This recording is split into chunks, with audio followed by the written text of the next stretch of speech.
Welcome back to No Cookies for You. Derek, thanks for joining. I'm Amanda, if this is your first listen. And today we're going to wrap up 2025. But first, we're going to talk about something that's recently been in the headlines. And that is digital IDs. So we're going to touch on that first and then kind of do a quick wrap up of everything that happened this year because I feel like there's been quite a bit of movement in this space um, in for the whole year. So, uh, welcome back, Derek.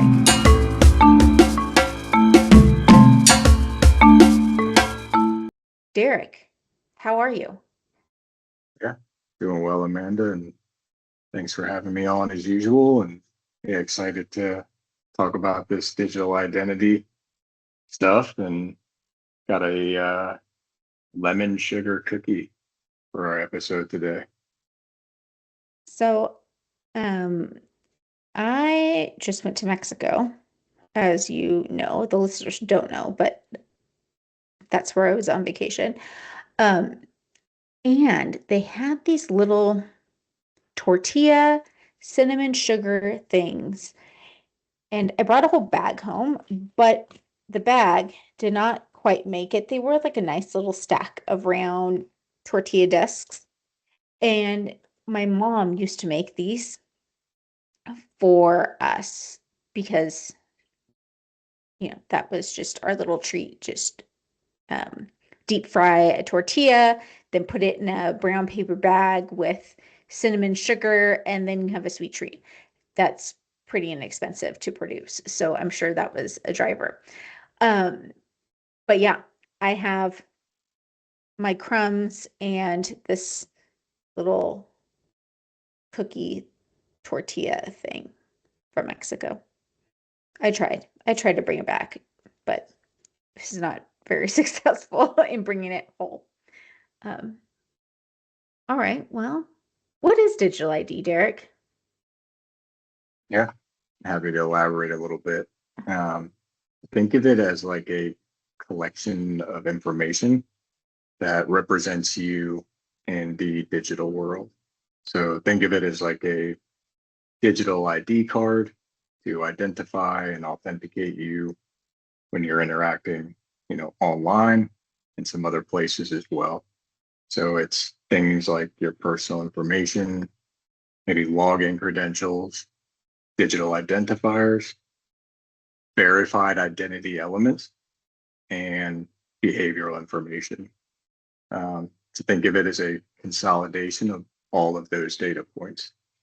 Um, Makes sense.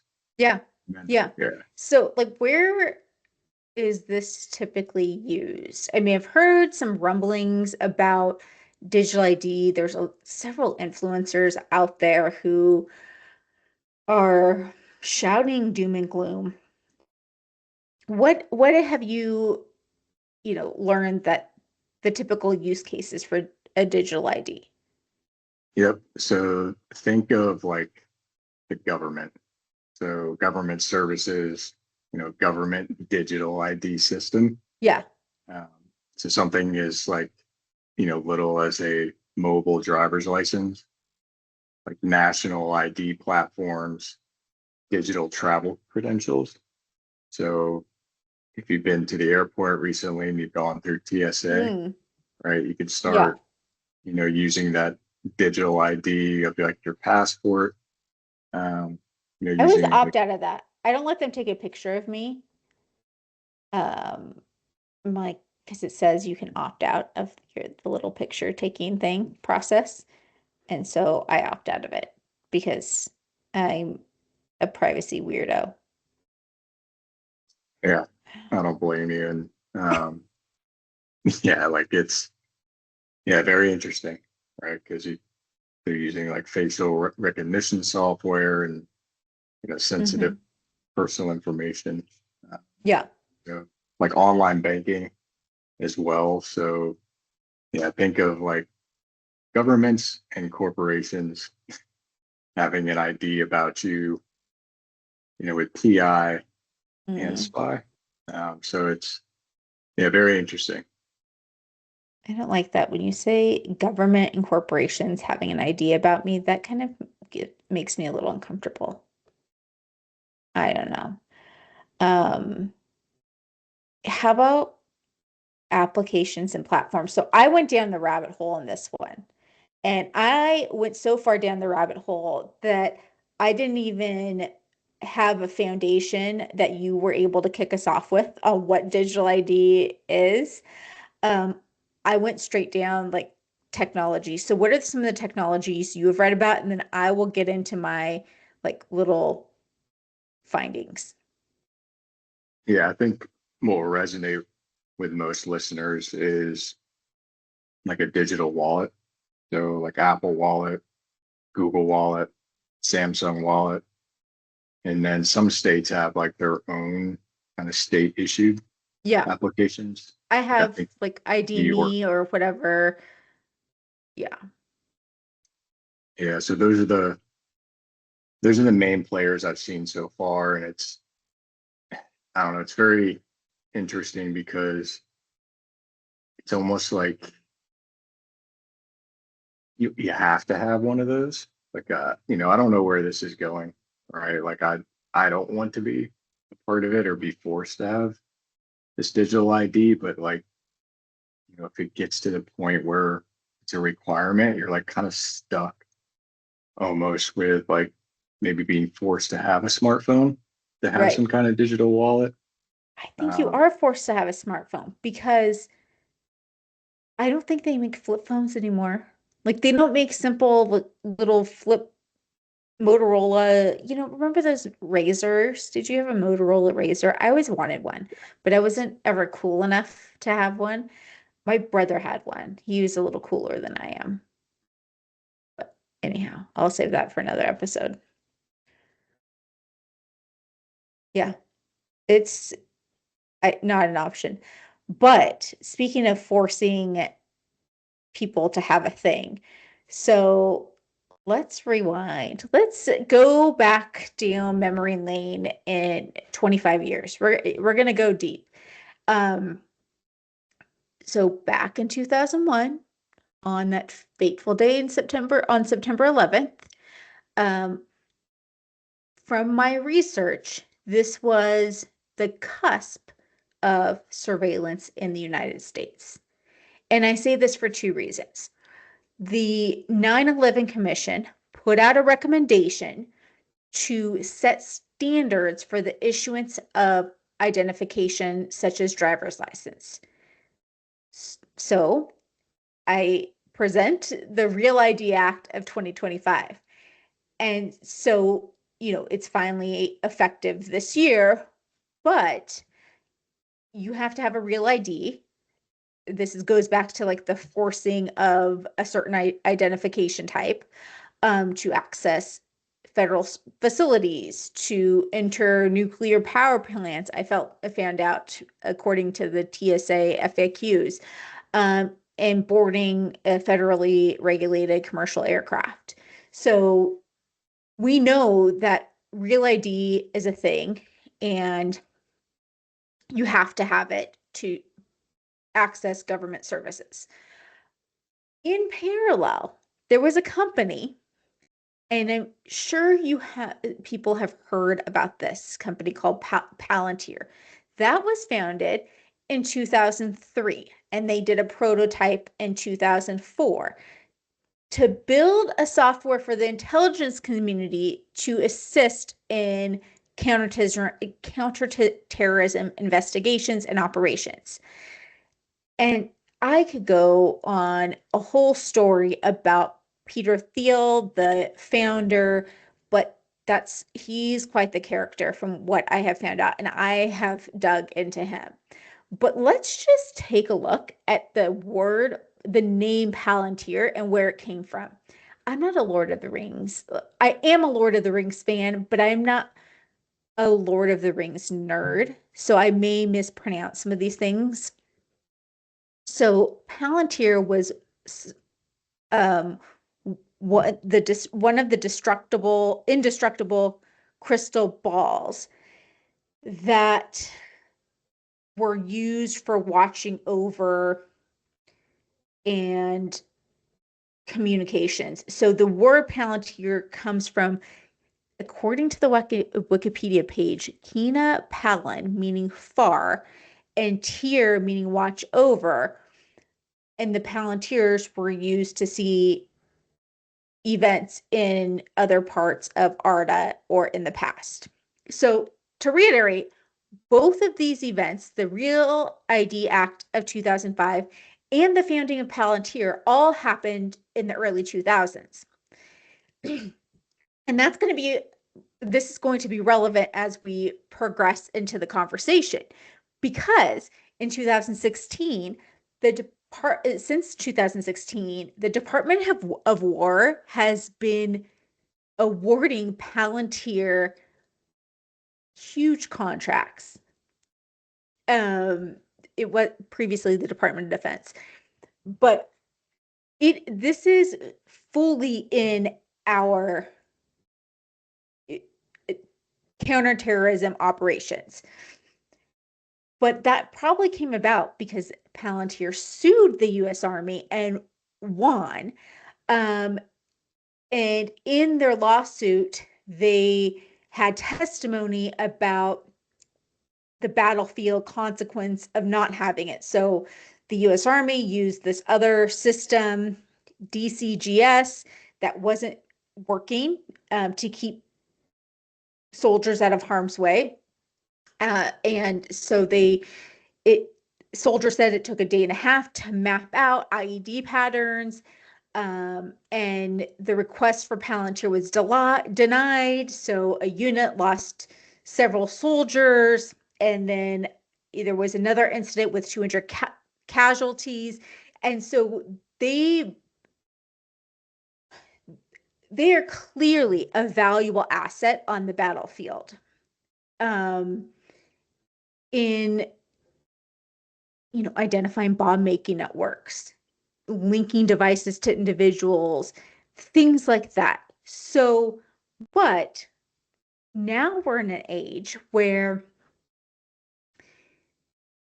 it seems like we're doing a little more. And but there are some good lawmakers out there, because some senators, Kristen Sinema and a few others, sponsored the Improving Digital Identity Act of 2023, which is essentially stalled, but there's supposed to be a task force to undertake activities such as addressing privacy concerns, etc. Oh, I'm talking too much, Derek. No worries. Let us have it. Enlighten us. But this bill stalled. So there are people wanting to put some guardrails in place, but kind of getting stuck. And Palantir, based on Palantir's own SEC filings in 2020, they indicated they wanted to be let me read this straight from the SEC filing. Become the default operating system for data across the US government.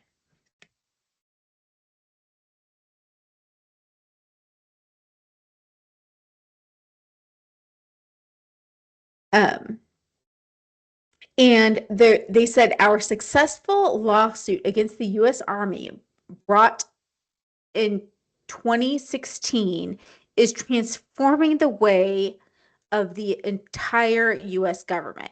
So in their own filings, they have openly stated that this is their vision.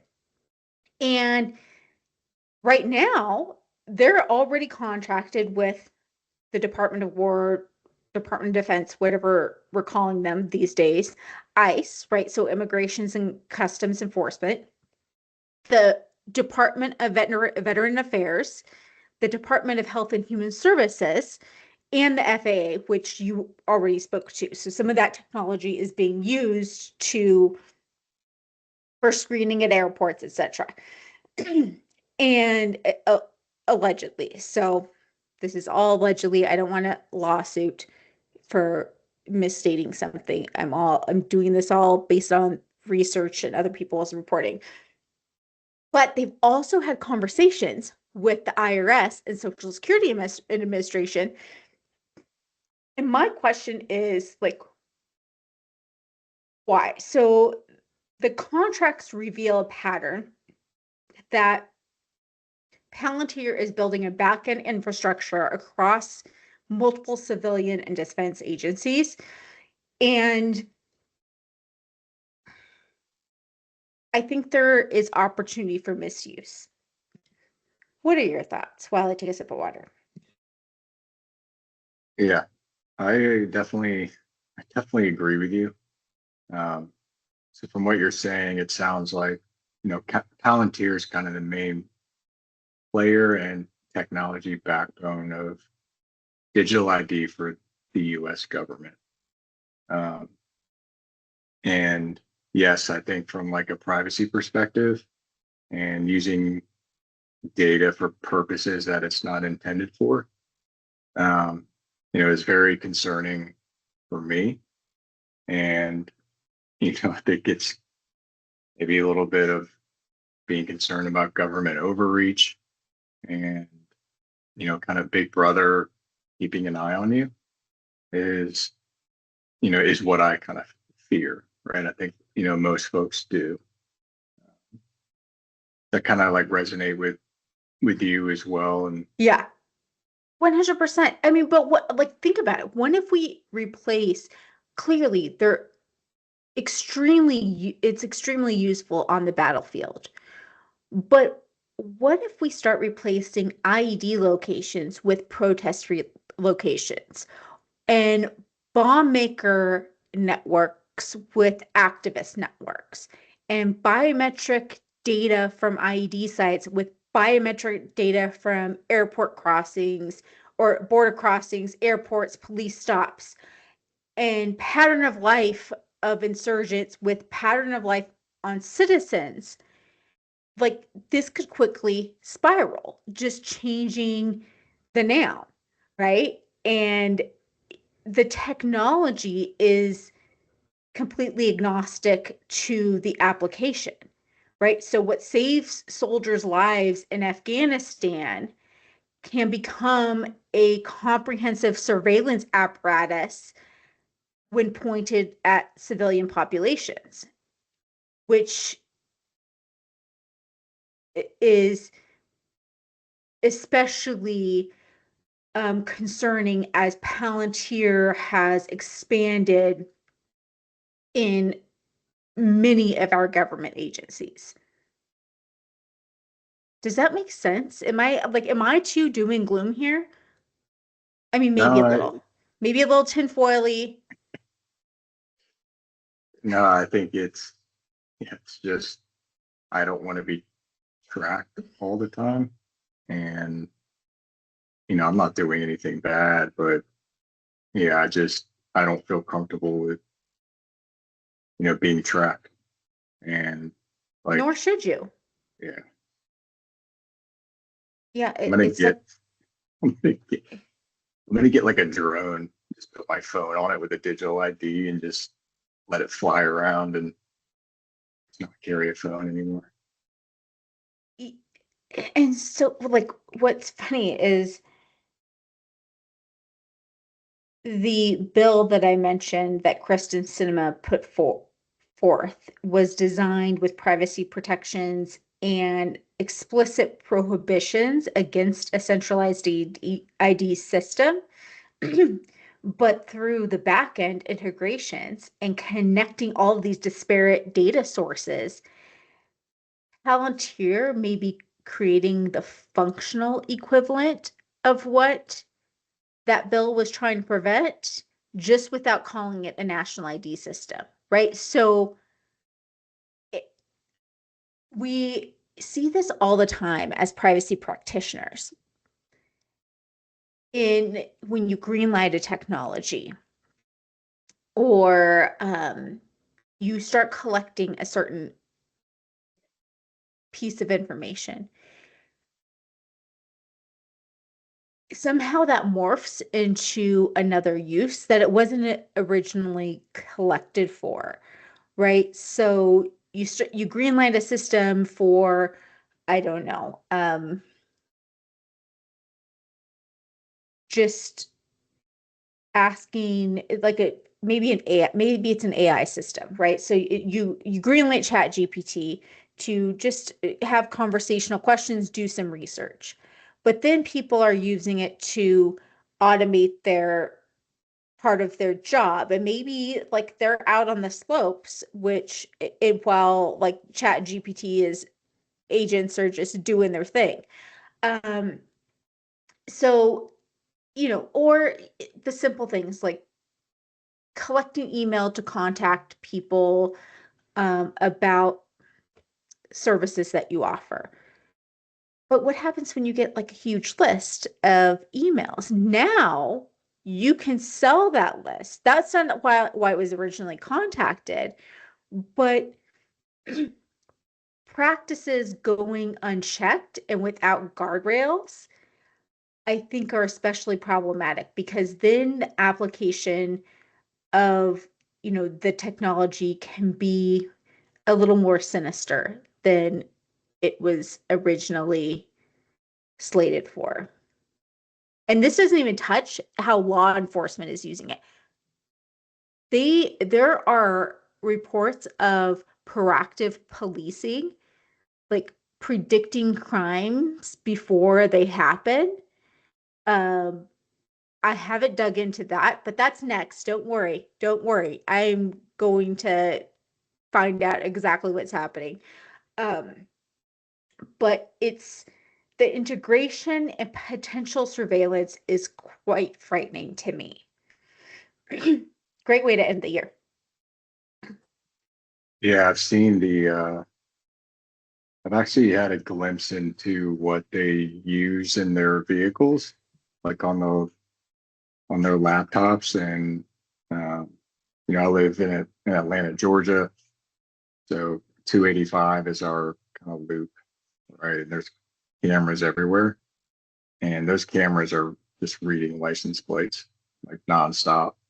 Um, yeah, and it's interesting. If granted, you shouldn't be doing anything bad, but like if you're trying to escape or something, like you're going to get caught because it's scanning every single Yeah. license plate that's driving on the highway. And I can't say for certainty that it's using facial recognition. It might be, but I'm sure it'll get to that point. Yeah. And that's what's concerning to me. It's not about the mobile driver's license. It's about when you overlay things like biometric information, my what I do, like patterns, my daily patterns. You know, I work out at this time, I eat dinner, I'm away from the house during these hours. Like when you start overlaying more sensitive information, how much money I make, right? Where like what podcasts I follow, right? And start it feels a little more invasive. And that's what I think we should all kind of be alert. Not necessarily, I'm not saying we should all like freak out right now, but maybe be alert and understand that they may just be taking your picture at the airport because, that's the procedure um to board a plane. But what happens if if they're taking your picture when you're going to the grocery store and under knowing your every movement? That's the creepy. I just don't want to be the People's Republic of China. Or what is it? Is it People's Republic of China? Or is that Korea? I don't know. I don't want to be like the Chinese government that has social credits for services. Um, that's not the country I want to live in. All right. Do we have anything else for on digital ID that we want to, any little tidbits that like we should share? And then something that crossed my mind is like working for the privacy team for like if it's Palantir or like the government. I feel like, it would be, you really have to be on top of your game and be like an all-star team of, privacy practitioners, just kind of keeping an eye on everything. It could be kind of a cool job for Yeah, folks like us in the privacy space. for sure. I don't know if that's if they're that privacy. If the I think it'd be great if they actually cared about protecting people's information. I'm not sure that they do. I don't know. I can't say for sure, but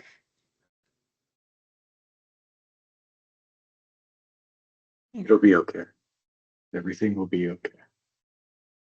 yeah. Yeah. A lot has happened this year, Derek, in privacy in this space. What are some what are some things that you want to highlight as we wrap up the year? This is our definitely our last episode of the year. Um, what are some things we should take away and trends we should watch out for in the coming year? Yeah, I think I'll just stick to kind of three things that have really stuck out to me is artificial intelligence, like big thing this year, and it's going to continue to be a big thing. And how like embedded in privacy that it really Mhm. is. And uh, I think that's just been huge this year. Um, we're seeing a lot more cases that are related to data privacy, and fines starting to come out and complaints, especially in Mhm. California, and as of recently, which is, I guess, kind of good to see, like bad that it's happening, but there's, attorney generals are starting to crack down, and then it gives us as privacy professionals some like insight into like actual case law, that can just help what we do, for the folks that we, work with. Um, and growing momentum for data privacy in the US, right? We got, a couple of Yeah. states, going live at the end of this month. And, it's what, 20 states now, which is almost, 19 or 20. Yeah, it's almost half. yeah, which is good to see. I think Yeah. privacy is getting a lot of attention. And I think just for me personally, like, connecting the dots on a lot of things in like everyday life, right? Of just maybe driving down the road and seeing a billboard and, hey, like, the folks that, own the billboard and the businesses, like, how are they coming up with the right like advertisements to show? And, just thinking from it, from like a privacy perspective and like how they can kind of gather all that data and like, are they selling my data to try and, they know I live in this area. They're going to, show You're me, like, how is this so relevant to me? why are there Oreo cookie advertisements everywhere? Um, so yeah, those are the things that really stuck out, for me, just looking back on 2025. Yeah, I have to agree with you on AI. I think that's going to be an emerging trend that we don't even know the uses, the potential uses, the new things people are going to come up with. Um, but I think that we'll see hopefully, some more regulation around AI uses. I feel like that's kind of the Wild West area. Uh, and hopefully privacy. I don't think any state laws passed in this last session. I'm hoping that we'll see the laws pick up more in 2026. I don't think there's any new states in 2026 besides the ones going live at the end of at the beginning of the year. So I'm hoping to see. I'd love federal legislation, but it doesn't seem that we can agree on anything. So I don't know that we'll actually get that. Um, but I think the regulators are they are not just lawyers, they are technologists. And there's no more, I'm sorry, I didn't mean to do that. They don't care. They are, taking names. So I think this is the year, like, if you don't have your stuff together, get it together because these regulators are smart and they're not playing around. Um, Especially in California, they're a talented group of people. So I think we'll see more enforcement actions. I think AI is going to keep blowing up. Um, and I think we'll see a little more movement if we pay attention in the digital ID space. And of course, we will bring that to our listeners if there's anything crazy happening. Um, we will, I mean, Utah is supposed to pass something this year, so on digital IDs. So trust me, I'll be there. I'll bring the receipts. Um, how was your lemon cookie thingy? Oh yeah, it was it was really good. So they're like soft baked too. Um, Oh, nice. yeah, I didn't put them in like the freezer or fridge, but they're excellent. And lemon's good for you. Yeah, it's a fruit, right? So, Yeah. yeah, I don't know, maybe it's made in a lab. It tastes like a lemon. Who knows? who cares? Um, awesome. Well, Merry Christmas to you, to our listeners. Uh, I hope everyone has a wonderful and safe end of the year. And we'll be back next year for a whole new set of episodes. We got to work those topics out because I feel like there's so much we just have to narrow down what what we want to talk about. But next year should be fun. We work on bringing on some guests because I think it's time.